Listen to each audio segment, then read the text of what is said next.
Welcome to the Google Partners Specialist Challenge. My name is Benjamin Mangold. I'm the co-founder at Loves Data.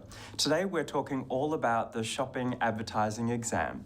So what are we going to cover today? Well, we're going to begin by covering the exam topics. So we'll start out with how product listing ads work. We'll then look at a really important thing, which is creating our Google Merchant Center account, which is one component of what we'll need to run our shopping campaigns. We'll also look at creating a product data feed. This is where we basically collect all the product-related information from our client's website to send through to Merchant Center, which then is used by our shopping campaigns inside Google AdWords. We'll then look at actually creating our shopping campaigns and management techniques inside the AdWords account itself for our client. Along the way, I've included some practice questions which allows you to test your skills and also get a feel for the types of questions you will be asked in the exam. So it's a really great opportunity to test yourself out and see how you go so that you're comfortable before taking the exam.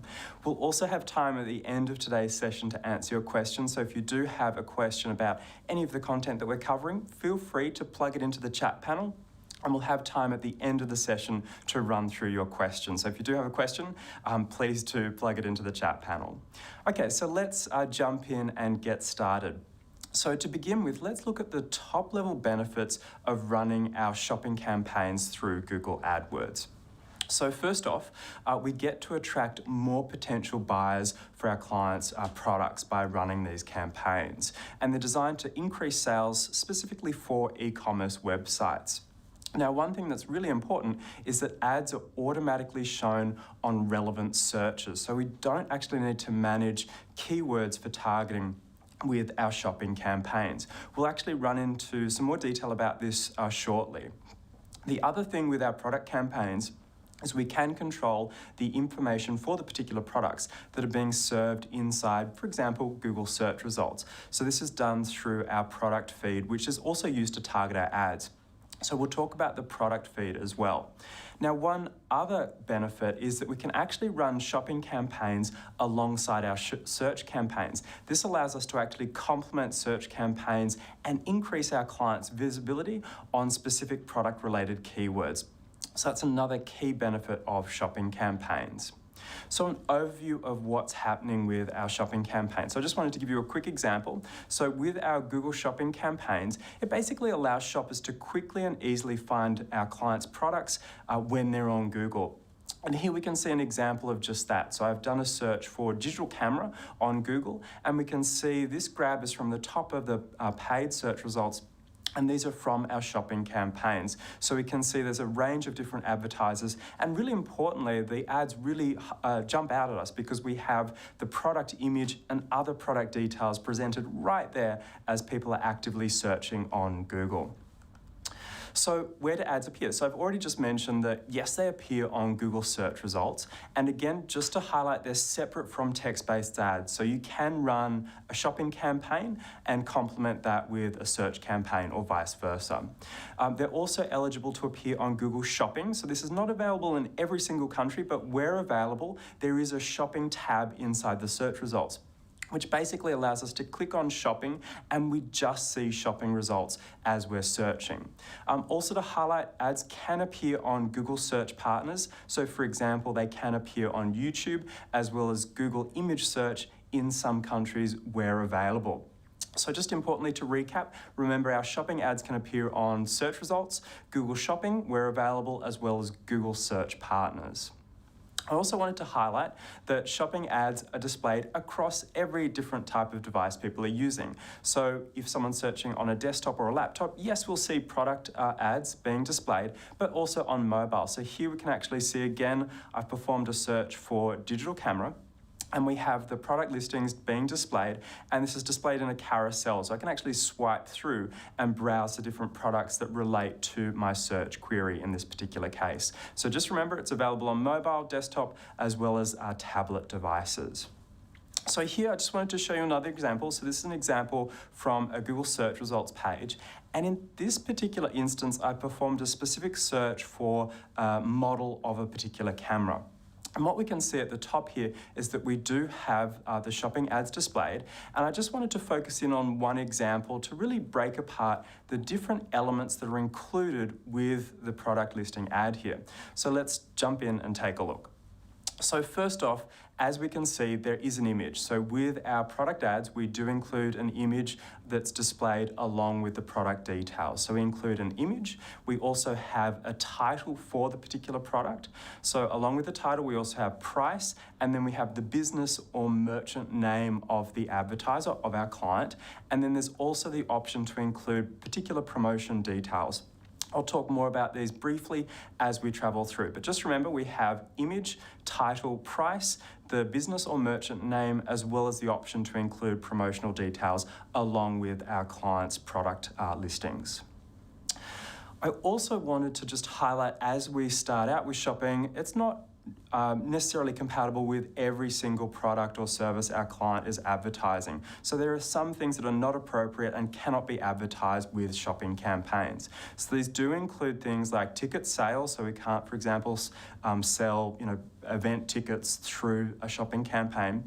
Vehicles, financial products, currency, so money, services, real estate, or recurring billing.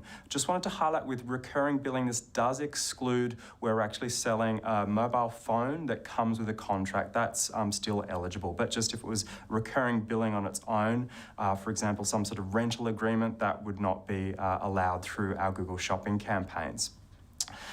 So, along with the details that are presented as people are searching, so remember we have the image, the product details, the merchant name, and so forth, there's some additional enhancements that can be displayed with these ads. These are particularly important, one, to be aware of, but two, for the exam itself. So you may have questions about the types of enhancements that are eligible to display with these products. So here, back to my camera's example, and if I actually click on a particular individual product listing, we can see we've got some more detail about the product. And I just wanted to highlight two things here. So first off at the top is the product rating. So the product rating is actually independent of your client. It's actually tied to the individual product itself. So this will automatically display, where eligible, for the individual product regardless of the particular advertiser that's presenting the product inside the shopping campaign. So it's product rating. Next up, we have seller rating. So this is actually tied to the individual client that's running the ad, and this is pulled in from a number of different areas, and it can automatically be displayed along with the ad variation as well. So just remember there's two different sort of rating systems. There's one for the product and one for the person selling the product, the merchant. Next up, I have another example here. So I've actually drilled down into a particular product. So in this case, it might be a little bit small, but this is for an e-reader. And we can see here that once I've drilled down into the particular product, I can compare the different price points for the different merchants or sellers of this product. I just wanted to highlight two things from this particular example. So first off, we can opt into running as a trusted store. I've just included this because you might see a question inside the exam. So this is an option for a merchant to opt in to actually be part of the Google Trusted Store program. I just want to highlight this is being rolled down currently. So just included it just in the odd instance you see a question inside the exam. Hopefully you don't, but I've just included that anyway. The other thing that we also have the ability to continue doing, of course, is local inventory. So this might not apply to all of your clients running product listing ads, but if they do actually have a bricks and mortar store where people can go and pick up the item or purchase the item, you can actually include details about the local inventory from those particular stores right with the shopping results here. So you can actually see on the right-hand side down the bottom here, we have 3 different retailers and they all listed as in stock, which means we're actually sending data from the actual physical bricks and mortar store through to Google AdWords to tell people as they're searching, hey, you can buy it online, but you can also pick this up in a store as well. So when it comes to shopping ads, there's really 2 components that are working together to provide these results to people who are searching. So there's actually the Google Merchant Center, and we combine this with our use of Google AdWords for actually managing things like the bids and budget and so forth. So we'll actually go into both of these components in today's session. Basically, at a top level, Google Merchant Center is where we send data in about the particular products to list, and Google AdWords is where we manage the bidding. So let's go through these in some more detail. So starting off with Google Merchant Center. So we will need to sign up for Google Merchant Center for our client to begin running our shopping campaigns. So the first thing with Google Merchant Center, and we'll actually go through this in more detail as well, is we need to configure a product feed. And this is basically where we pull all of the detail about the different products our client is advertising together, and we actually then push this into Google Merchant Center. There's a number of ways to do this. We can, for example, create our product feed as a file, for example, a CSV, and we can take that sort of file format and then upload that into Google Merchant Center. Or if you do have a client that has a larger set of inventory, you can make use of the API to actually automate this and push the data in automatically. So we push the product feed into Google Merchant Center, and then we hook up Google Merchant Center to Google AdWords. That's now taking the product details, sending it through to Google AdWords, and then this is automatically going to match the particular keywords or search queries people are entering on Google to then tie back to the products that are included within the feed. And basically what this means is that we're not managing keywords, we're managing products, and then the Google AdWords system will automatically match those products to the search queries people are entering in on Google. So it's an automatic matching that's taking place based on the product feed that we're sending to Merchant Center, and we've hooked into Google AdWords. So with our shopping campaigns, we're actually going to go through this in some more detail, but just to highlight, remembering from all of the different exams, there's different types of campaigns we can manage inside Google AdWords. So you can come in here, so I've come into the Campaigns tab, and if you click on Add New Campaign, you'll see on the drop down there's a whole range of different campaigns. So if you have joined us for the previous live streams, lots of these will be familiar. So for example, at the top we have Search Network with Display Select, Search Network Only, Display Network Only, and it's the fourth one that we're really focused on here, which is shopping. So this is our dedicated shopping style campaign. So this is actually what we'll do is we'll click through on that shopping campaign a little bit later on when we've linked up Google Merchant Center, and this is where we'll actually configure the campaign inside the Google AdWords interface itself. So we'll actually come back to that. Before we jump into that sort of more granular detail, I've included some practice questions for this first part of content that we've now covered in today's live stream. So let's jump in. Again, feel free to test yourself with these questions as we travel along. And also don't forget, if you do have any of your own questions, feel free to plug them into the chat panel, and we'll have time at the end of the session to answer your questions as well. So let's jump into the exam practice questions now. So starting off with, what is required when submitting a product to Google Merchant Center? A title, B, additional image URLs, C, availability date, or D, mobile landing page URL? So test yourself with this question. What is required when submitting a product to Google Merchant Center? A, title, B, additional image URLs, C, availability date, or D, mobile landing page URL? What do you think? Lock in your answer. And this one is actually a title. So we looked at the example already of the product listing inside Google search results. And remember, we had the image and the title and the description. Those were the required things. So A in this particular case would be the correct answer for this practice question. Next up, shopping campaigns are A, ads for local and nearby services, B, a standard text ad shown with an image, C, shopping ads created from product data in Google Merchant Center, or D, keyword targeted rich media ads. So what do you think shopping campaigns are? A, ads for local and nearby services, B, a standard text ad shown along with an image, C, shopping ads created from product data in Google Merchant Center, or D, keyword targeted rich media ads. What do you think? A, B, C, or D? Lock in your answer. And this one, the correct answer is actually C. So shopping ads created from product data in Google Merchant Center. And this is actually a good example of where you can sort of apply, your common sense and a bit of logic to actually rule out some of those options. So option A, we can rule out basically because it talks about services. So this is really designed for products, right? So we can rule out something that's about services. We know it's not a standard text ad. This is actually a special campaign type, so that would rule out B. And D, the giveaway is rich media ads. Rich media generally refers to something that's interactive, for example, video content. And the other thing that we do know, of course, if we sort of said, oh, well, an image is still rich media, it's not keyword targeted. So we're not actually defining the keywords itself. It's all happening automatically for us. So next question for you.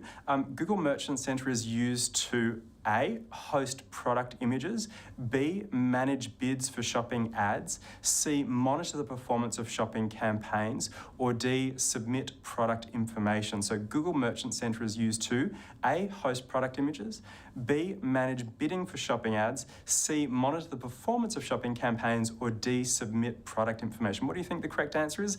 Lock it in.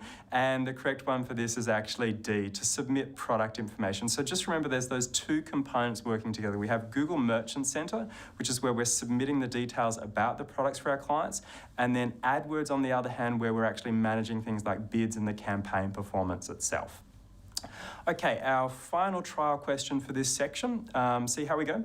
John is creating product images. Which of the following is a common best practice? A, display the merchant name all over the images.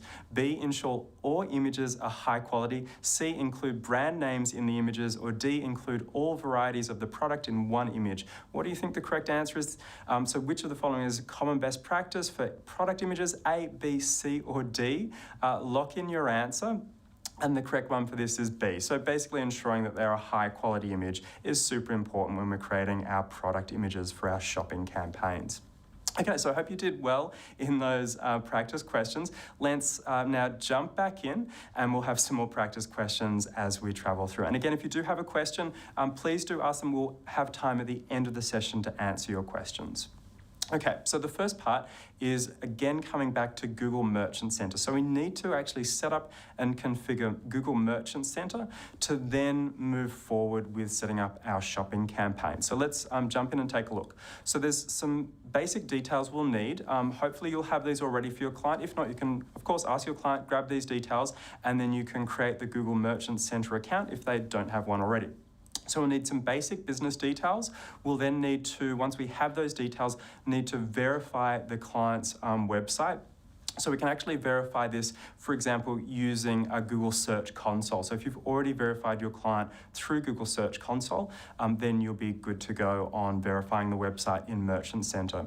And then from there, we need to configure our product feed and push this into Google Merchant Center itself. So these are the three key steps we need to travel through: basic business details, verify the website, and then create the product feed. So let's have a look at these in some more detail.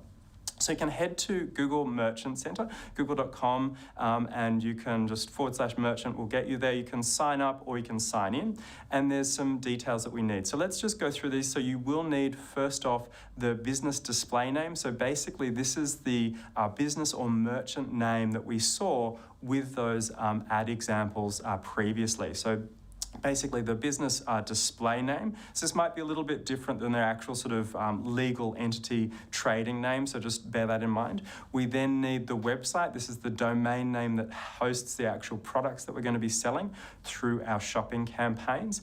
And then you'll also need a business address. So this can be the location address or where the business is actually registered. So we'll need those to actually create the Google Merchant Center account.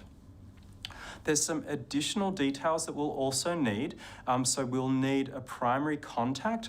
So this is basically the email address that's going to receive like really super important things like updates about our Google Merchant Center, but even more critically, things like errors or warnings. So for example, if there's a problem with the data feed or there's a problem with some of the business details for whatever reason, it's important to have that email up to date as the primary contact.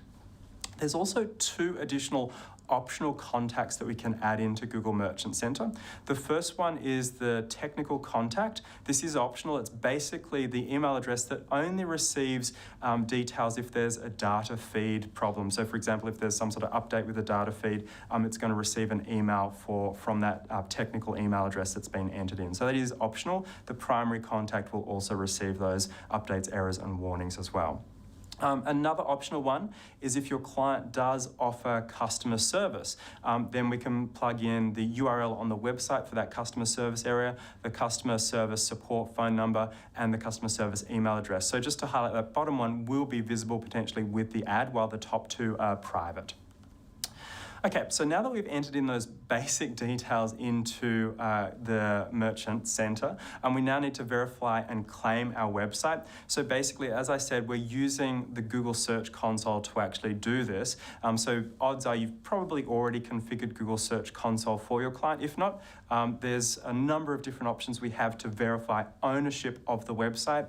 These include uploading a HTML file to the website server, adding a HTML tag to the homepage of the site, using domain name provider verification steps, and probably my top picks, Google Analytics, and even more so Google Tag Manager. So if you're running Google Tag Manager, you can verify through Google Search Console, and then once Search Console is verified, you're going to be up and running in no time with Merchant Center. This one is actually, I've just added this little note on the bottom here. This is actually super important for the exam. I have actually, when I took the exam, I actually saw a question relating to this inside the exam, so I thought good idea to include it.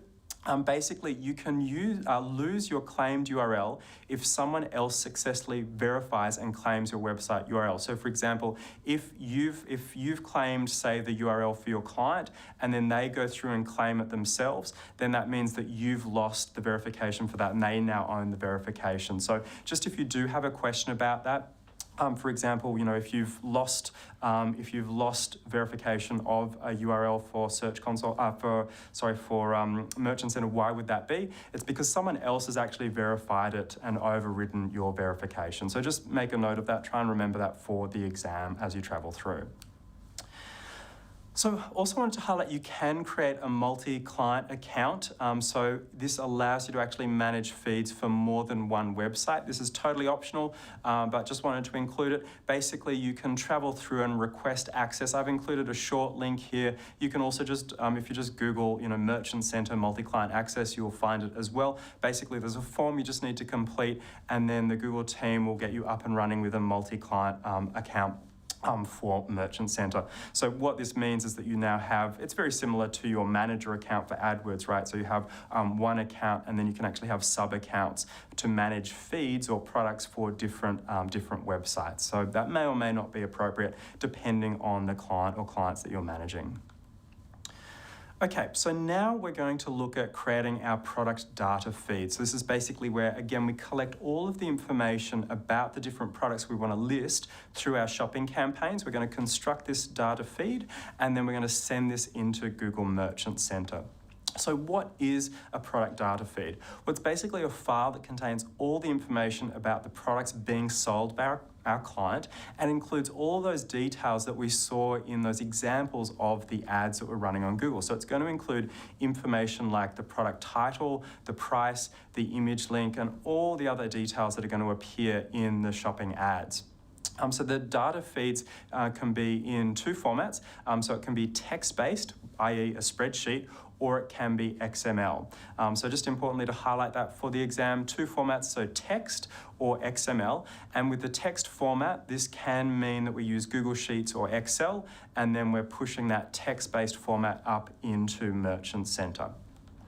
So here it might be really, really tiny on the stream, but basically at the very bottom there you can see we have from Google Sheets, there's a template that you can actually make use of. So if you actually travel through and create Google Merchant Center account for your client, you can actually grab this sort of sample example file, and this gives you a bit of a taste of the different things that you need to add into the feed detail. So we're actually going to travel through these now, but just to highlight, you can use Google Sheets to create this text file that is then fed into Google Merchant Center. Okay, so there's different fields that are required inside the data feed, and these basically form the columns of detail that are going to be included in this text file that's going to be then pushed into Google Merchant Center. So there's a number of different required details. These will vary by country.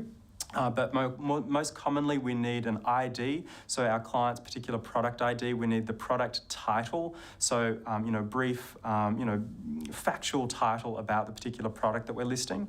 Description, we include a link. This is basically the final URL of the landing page where that product is offered. We need an image link, so this is a link to the particular product image that we've seen inside the examples. We need to basically include in the feed if this product is in stock, if it's available or not.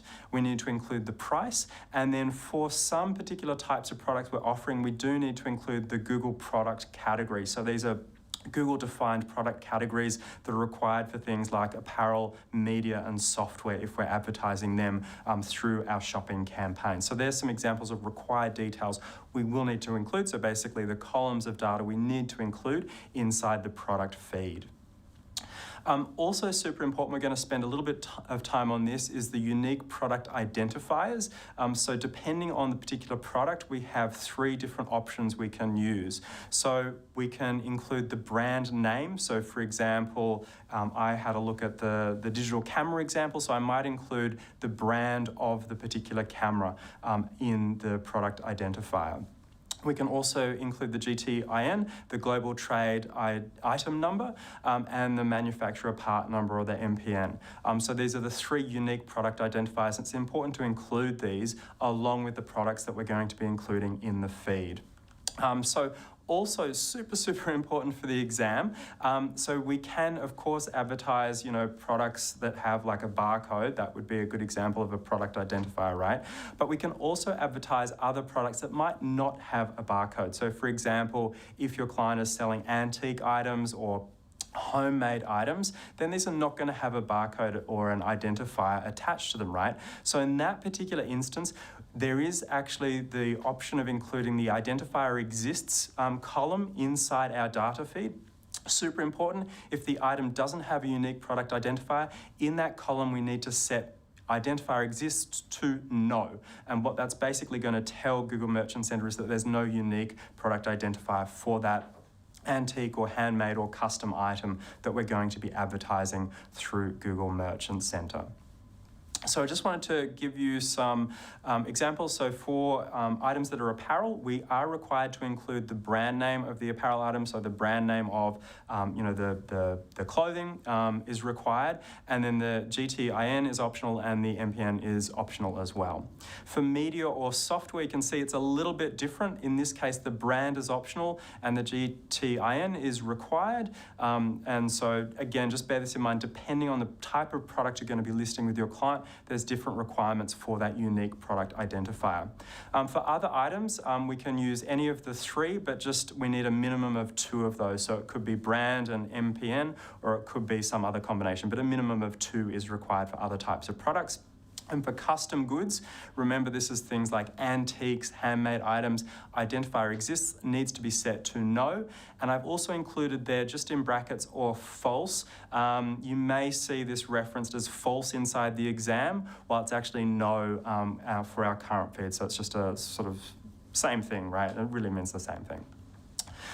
Also to highlight, there's some other parameters we can include. So conditions, so for example, if it's new or used, we can set in used for the condition if it is a used or a pre-used item. And also if it is an adult item that we're offering, super important to make sure that we add the detail that it is actually an adult item product that we're listing in Google Shopping. You might have a question about that. So if it is an adult related item, making sure that we're setting that the adult parameter is there inside the product feed.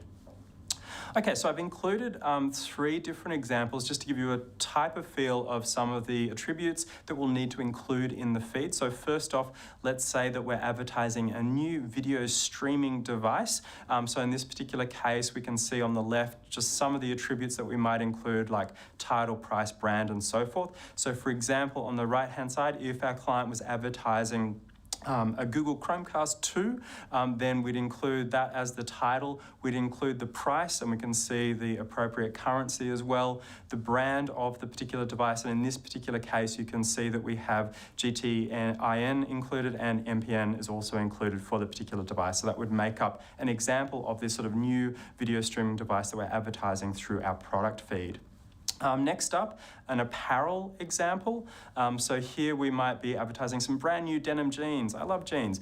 So in this particular case, we've got nudie jeans, Grim Tim men's jeans. We've got the price, and remembering it's a little bit different for apparel. So in this particular case, we have the brand, and then we have the appropriate unique identifier included for this particular product.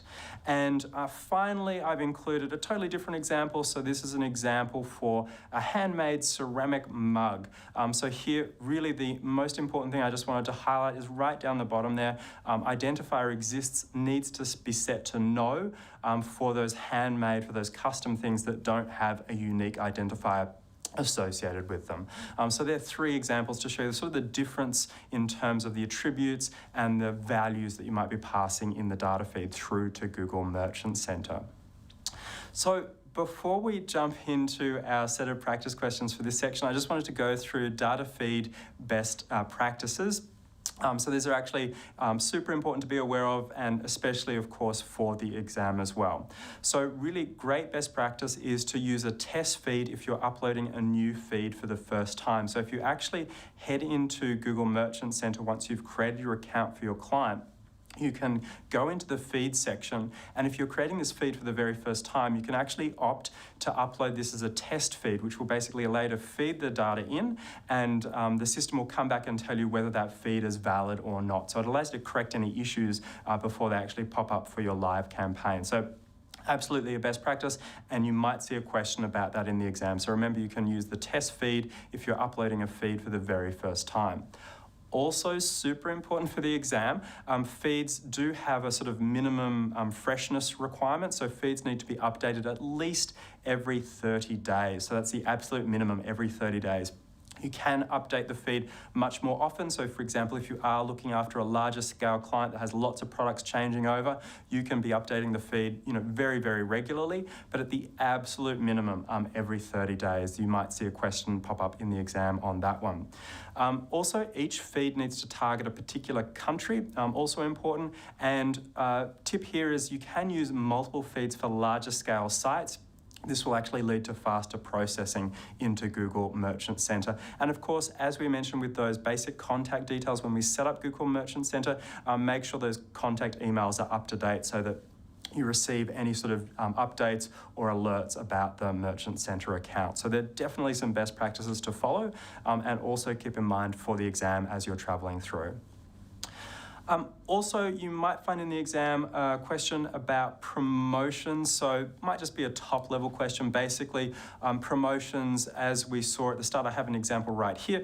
Basically, they allow you to highlight special offers with your client's products, and you can use the promotions tool or a promotions feed to actually get this displayed along with the ad. So this is, in this case, it says free shipping, which is promotional text running along with the product. Okay, so now that we've traveled through that set of our content, time for some more practice questions. So if you do have a question, I can see there's questions coming through, which is great. If you do have your own question, feel free, again, to plug it into the chat panel. We'll run through these exam questions, we'll have some more content, and then I'll be answering your questions at the end. Okay, so starting off, how are users contacted if Google Merchant Center has an important message like a feed disapproval? So how are users contacted if Google Merchant Center has an important message like a feed disapproval? A, an alert in the AdWords interface. B, a message in the Google Merchant Center overview page. C, email contacts listed in the account settings. Or D, automated phone messages. So lock in your answer. So is it A, alerts in the AdWords interface, B, message in the Google Merchant Center overview page, C, email contacts listed in the account settings, or D, automated phone message? Plug in your answer, and the correct one is C, email contacts listed in the account settings. Now, I just wanted to also quickly mention for this question, this is a great example of going with the best possible answer. So you could some of you might have said, oh, maybe B is correct. You can see alerts inside Merchant Center. So top right-hand corner, you will see alerts for the particular account, but the best thing around feed disapprovals is receiving an email. So that makes C the best possible answer from these options here. Okay, next up, Jill sells tennis equipment online and has created a new Google Merchant Center account. Which unique product identifiers does Jill need to include in the data feed? So basically, tennis equipment being sold online, it's a new Merchant Center account. What unique product identifiers does Jill need to include in the data feed? So A, two identifiers from GTIN, MPN, and brand. Only MPN is required, only brand is required, or D, both GTN and MPN are required. So what do you think? Lock in the answer A, B, C, or D. And the correct one is A. So remembering we looked at apparel, we looked at sort of software and media, and then there was that other category. So from that other category, we simply need two of the options there. So that would make A correct. Next up, when would you use Google Merchant Center? A, to manage shopping campaigns, B, to set bid adjustments for our products, C, to upload product data feeds, or D, to set campaign priority. So when would you use Google Merchant Center? Manage shopping campaigns, set bid adjustments for products, C, upload product data feeds, or D, set campaign priority. What do you think, A, B, C, or D? Lock in your answer, and the correct one for this is C, so uploading product data feeds. So this is actually a good example because in the previous set of practice questions, we did see a sort of similar question. You will see a lot of questions that sort of distinguish between when would we want to use Merchant Center and when would we want to use Google AdWords. So just remember again, Merchant Center is where we send that data in for the particular products, and then AdWords is where we actually manage the campaigns and bids and so forth. So do keep an eye out for those sorts of questions. You might see a few of them popping up inside the exam. Okay, next up, in Google Merchant Center, a target country is the country where A, the retailer is located, B, the products are manufactured, C, the products are shipped from, or D, the products are sold and will be shipped to. So in Google Merchant Center, a target country is the country where A, the retailer is located, B, the products are manufactured, C, the products are shipped from, or D, the products are sold and will be shipped to. So the correct answer for this one is D. So yeah, basically when we set the target country in Merchant Center, this is where the products will be sold and shipped to. So it's a good question to be aware of for the exam. So now let's jump back into our content. And we're now going to talk about linking accounts. This is actually super straightforward, but I just wanted to highlight once we do have our Google Merchant Center account set up, we do actually need to link this through to the client's Google AdWords account. So we basically head into Google Merchant Center, and then on the top right-hand corner of Merchant Center, you'll see there's the three little dots. If you click on the dots, it might be a little bit small, but you're just basically looking for the account linking option. So you can click on account linking, and you might see something a little bit like this, basically at the top here, because my email address is already associated with an AdWords account, I can see that AdWords ID for the particular client listed out right there inside Google Merchant Center. And we can actually, it's a little bit small on the stream, but it's saying not linked in the center. So all I need to do is click on the link option on the right-hand side, and what that will mean is that now that particular AdWords customer ID is then linked, that account is linked through to Google Merchant Center. And you can see there we also have the option to unlink it if for whatever reason we needed to do that. I just also wanted to highlight though, if you didn't necessarily have access to the AdWords account with your email, you can do a manual link request. So you can click on link account.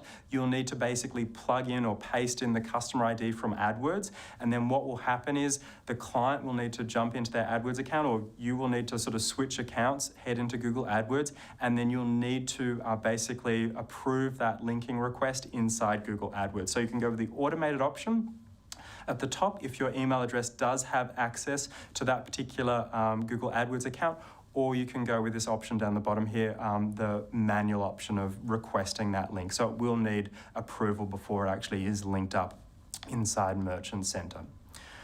Okay, so now we've traveled through a lot of ground. So we've looked at Google Merchant Center, we've talked about the data feed, and we've talked about linking our accounts. So once we've traveled through all of those steps with our client, the next one is to actually set up the shopping campaigns inside Google AdWords itself. So let's now jump in and have a look at this. So we come back in, so remembering we click on to campaigns and we're clicking on new campaign and we're selecting shopping as the particular campaign type. So once I select shopping, I now have the sort of the campaign settings panel that I need to travel through on. So I need to name the campaign. Super important in the middle there, just want to highlight, it might be a little bit small in the stream, but basically in the middle there you have the merchant identifier. So that's just indicating the merchant account, and that tells us that the account has been linked and we can advertise the products that are being fed into that merchant account.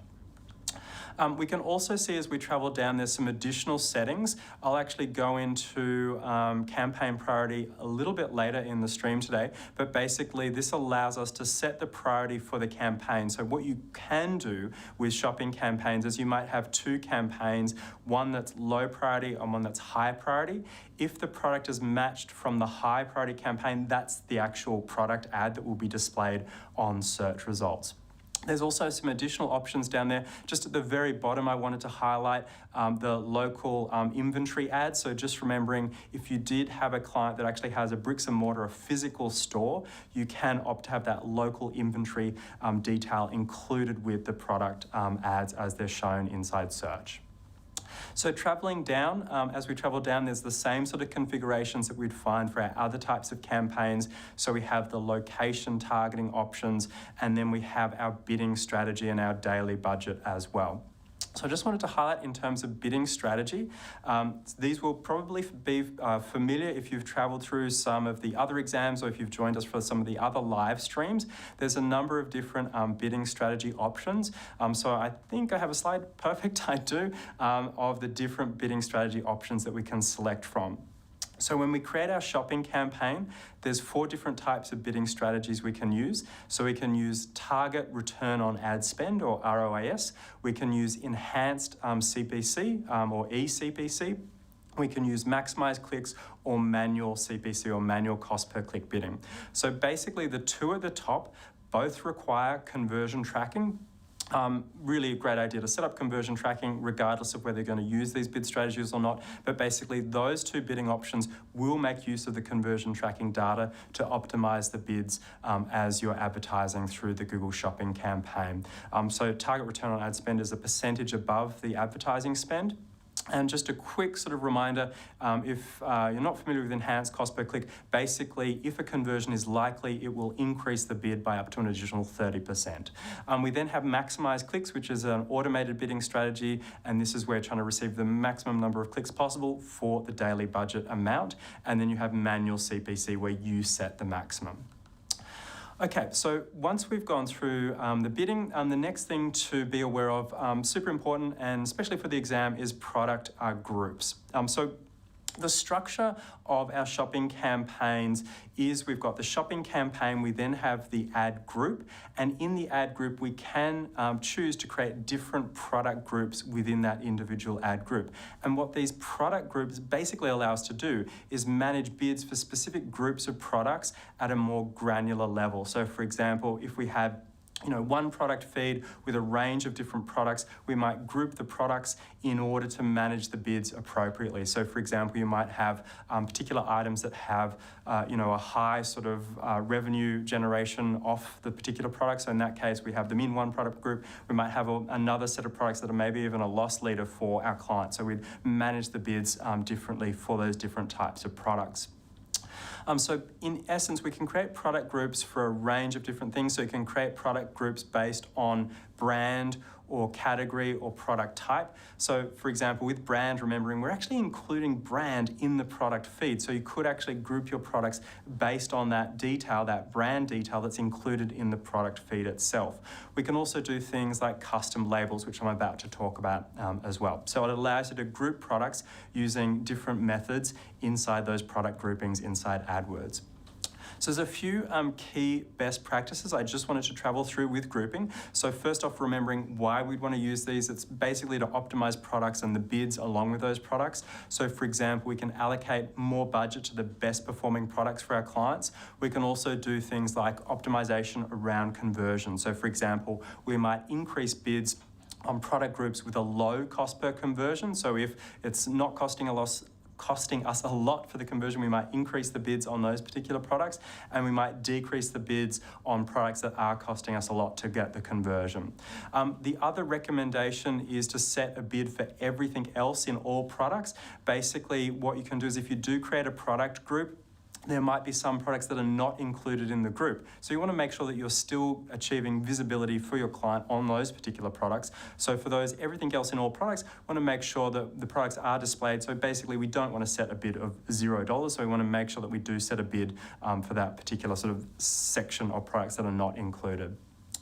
We can also, also just to highlight best practice, increasing our bids can increase, of course, clicks through to our product ads and through to the final URLs for our client, just like we would find for our search campaigns.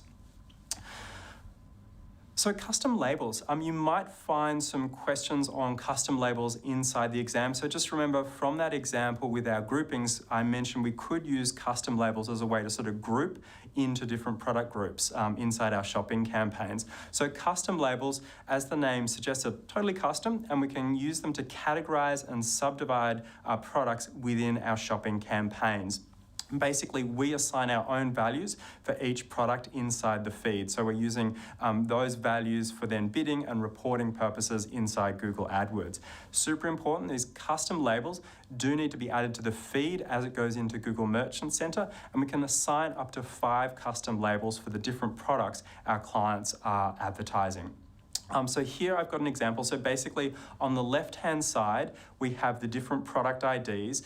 Don't forget, along with the product IDs, you'd have all the other attributes that we've already traveled through. So you'd have the product, the name, the price, all of those things would also be included. And then the custom label supplements this. So this is also along with those details. So you can see here, custom label 0. So we basically have custom label 0, 1, 2, 3, 4. That gives us a total of 5. And for each product, we can then set the custom label if we choose. So here we can see the first product is classified as summer, the second product winter, third product summer, our fourth product is spring. So it's a way to basically classify and group those products for reporting as well as bidding purposes inside AdWords. You can also see in the middle there, custom label 1, we're classifying products that are best sellers. We might use this to, again, optimize bids. And then in custom label 2, we're putting low margin and high margin products, again, as a way to actually optimize our bidding strategy and targeting options. We also saw in our settings campaign priority, we might see a question pop up in the exam on this. They basically allow you to control which ads to display if you've included a product in multiple campaigns targeting the same geographic location. So you might, for example, have not one shopping campaign, you might have 2 shopping campaigns, and in some cases the same product might be included in both. So this basically allows you to determine which product from which campaign to show if that same geographic location is targeted. Basically, the higher priority campaign will be used for the product even if the bid is higher in a lower priority campaign. So just bear that in mind for your shopping campaigns. And you can set that in the campaign settings for your shopping campaign. So you can set the campaign to low, medium, or high priority. The higher the priority, it will override the other ads. Okay, and our final topic for our live stream before we jump into your questions. I can see there's lots of questions, which is great. If you do have a question, feel free to plug it into the chat panel and we'll get to your questions really, really soon. So measurement and optimization.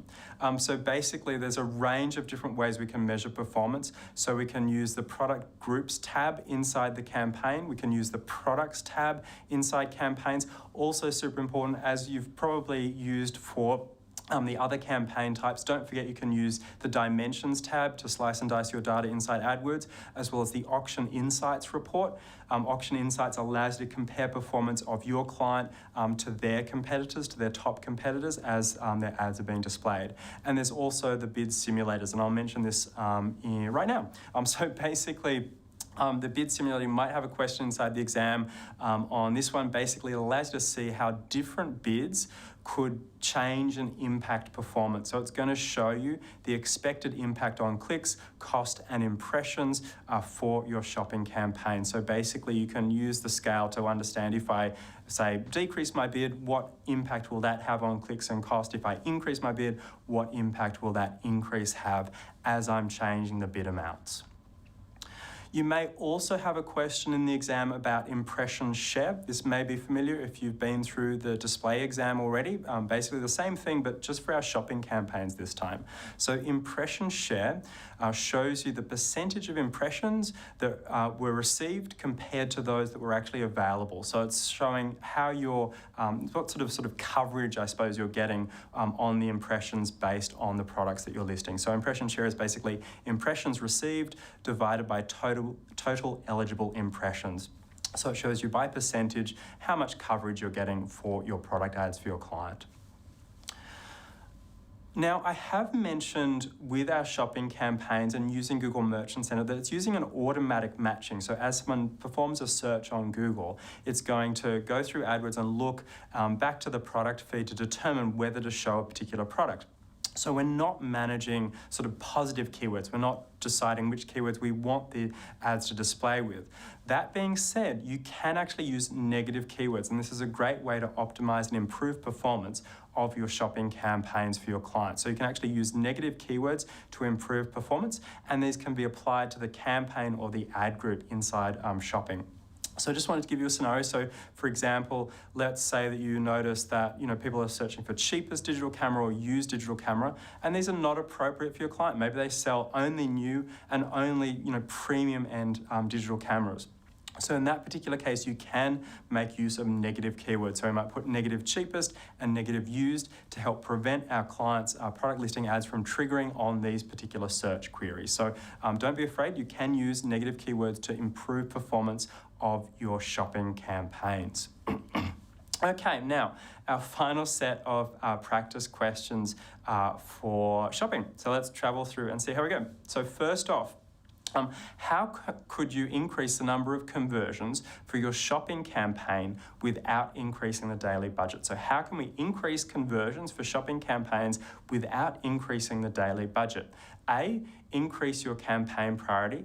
B, decrease bids for product groups with lower cost per conversion and increase bids for product groups with a higher cost per conversion. Or C, remove product groups and I think it's bid on broader groups of products.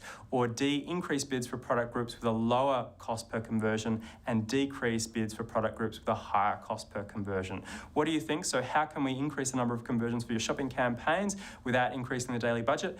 A, B, C, or D. Lock in your answer, and the correct one is D. So increasing the bids for product groups with a low cost per conversion and decreasing the bids for product groups with a high cost per conversion. So this is basically where we're reallocating budget based on what's performing well and pulling budget away from what's not performing well, basically, inside our shopping campaigns.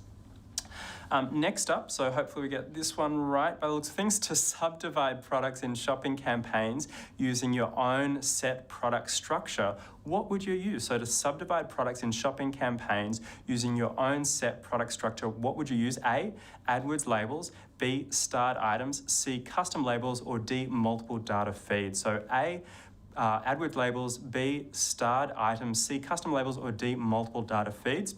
And the correct answer for this one is yes, custom labels. Hopefully you got that one right. Remember, you can add in these custom attributes along with the individual products into the data feed, and we can then use that to structure things inside the shopping campaign within AdWords itself. Next up, what file format is accepted when uploading data to Google Merchant Center? A, a tab file format, B, database file, C, Google document file, or D, Excel file. So what file format is accepted? A, B, C, or D? Lock in your answer, and it's a tab file format. So basically, a database file, no. Google document, bit of a trick question there because we can use Google Sheets, but remembering it's still in essence a text file that we're using, so C is ruled out, and we can't just upload a straight Excel file either. So A is the correct answer for us for this practice question. And what can we sell on Google Shopping? A, hotel and travel fares, B, residential real estate, C, business services, or D, used goods. So what can we sell on Google Shopping? A, B, C, or D? Lock in your answer. And the correct answer is D. So yes, we can sell used goods. Just remember, we need to make sure that's flagged in the attributes within the data feed that we're sending through to Google Merchant Center. Okay, so before we jump to your questions, if you do have a question, by the way, do feel free to plug it in now, and we'll run through your questions in just a moment. Just wanted to quickly run through the exam details for you. The shopping advertising exam, you have 90 minutes to complete the exam, 63 questions in the exam. We need to get 80% of these correct, and your exam, like the other exams that you've taken, will be valid for 12 months. So now let's jump into your questions. It looks like there's lots of questions. Let's see how we go. So first off, Ivan asked, how is rating matched to a product? Should we use a specific title format to make sure product ratings is displayed? So yeah, basically the product ratings are matched primarily based on the unique product identifiers that we've talked about. So those include the GTIN, the brand and the MPN. So basically you need to include those, and those will then automatically be seen by Google and are going to be more likely to then include the product rating along with the different products. So to answer your question, you need the unique identifiers included. You don't need to do anything sort of with the particular title of the product that you're uploading as well. Next up, I can see Ivan asks, I think I've answered this one, but let's go through it anyway. Can we see the exact search terms that triggered our shopping ads? Can we exclude the low performing search terms? So yes, the answer is yes. So you can, and definitely making use of the negative the negative keywords to do that. Perfect, great.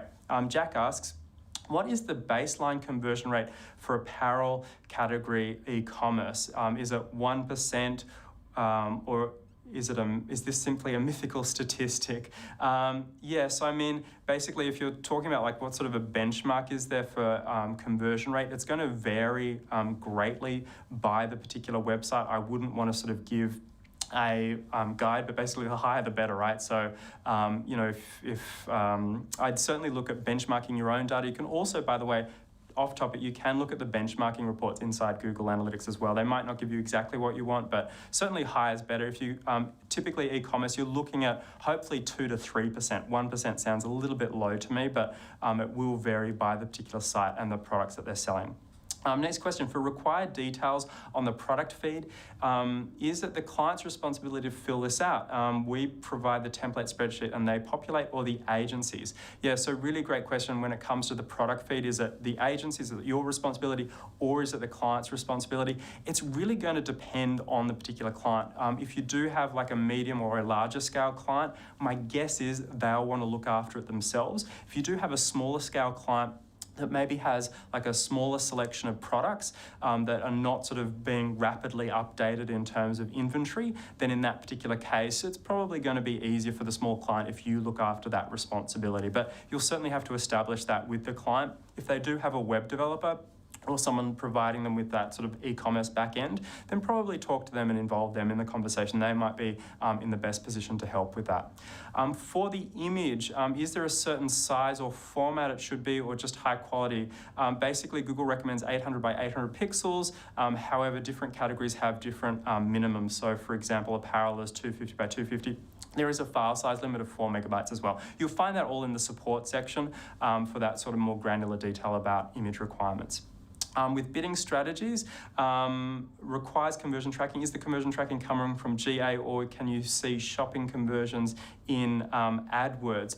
So yeah, in terms of what I was mentioning in requiring conversion tracking, basically you've got 2 options for tracking conversions into Google AdWords. Yes, you can use Google Analytics. That's perfectly fine. So you can basically import the Google Analytics conversion data. So that will be from the e-commerce tracking code, or you also have the option of using the dedicated Google AdWords conversion tracking option. So basically, if you head into Google AdWords, click on Tools, you'll see Conversions. There's the options for the dedicated AdWords conversion tracking, or you can use importing from Google Analytics. So you've got that flexibility for you right there. Next question, how does click cost in shopping compare to search? Is it cheaper? Yeah, so the sort of the costs of shopping campaigns compared to straight search campaigns, it's going to vary a lot by the particular sort of client and vertical that we're talking about, but generally you will probably see a slightly lower CPC, but a higher click-through rate. It's going to vary though, so you just want to try this out with your client. The other thing is, you may want to sort of complement, as I mentioned earlier, you may want to complement your search campaigns with shopping to see if that helps boost overall performance of your clients. Because basically what you're doing is if you have a search ad and a shopping ad, you're basically increasing your visibility, you're increasing the likelihood of someone clicking through to your client's website. Next question, do match types still apply for negative keywords within the shopping campaigns? Do match types still apply for negative keywords? Yes. So I think if you're talking about like negative phrase, negative exact, yes, that would apply. Bryson asks, how many countries is Google Shopping available in? It's available in lots of countries. I won't list them all down, but basically the shopping ads can appear on Google Search in Australia and New Zealand, as well as a range of other countries. Google Shopping, that shopping tab, currently only sort of officially supported in Australia, not in New Zealand as yet. Next question, can users actually buy via Google platform, or are they clicking through the advertiser's website to the particular product page? Yeah, so they're actually clicking through to the particular advertiser's product page in the context of the exam. So yes, with the local inventory option, you do have an option to actually have like a Google hosted page, but that's just to get people into the physical bricks and mortar store. So yes, for the exam, the context of the exam, they're actually traveling through to the client's landing page itself. So I hope I've answered all of your questions. Just as we wind up, I just wanted to give a quick shout out for the Specialist Challenge. So don't forget to pass the Fundamentals exam, and we have the 5 other specialisation exams. Big incentive, if you do pass all of these exams by April 7th, you'll receive a special edition certificate, which is super awesome if you haven't seen it on Google+. It looks really cool. So it's absolutely worth doing if you haven't passed all the exams. Make sure you do, pencil in some time, make sure you have them all locked down by 7th of April. On that note, a big thank you from myself and the Google Partners team. If you do have any questions that I haven't answered, feel free to head into the Google Plus community. Just search for Google Partners Down Under. Great community full of people ready to help you out as well. So a big thank you from myself, and I hope to see you again soon.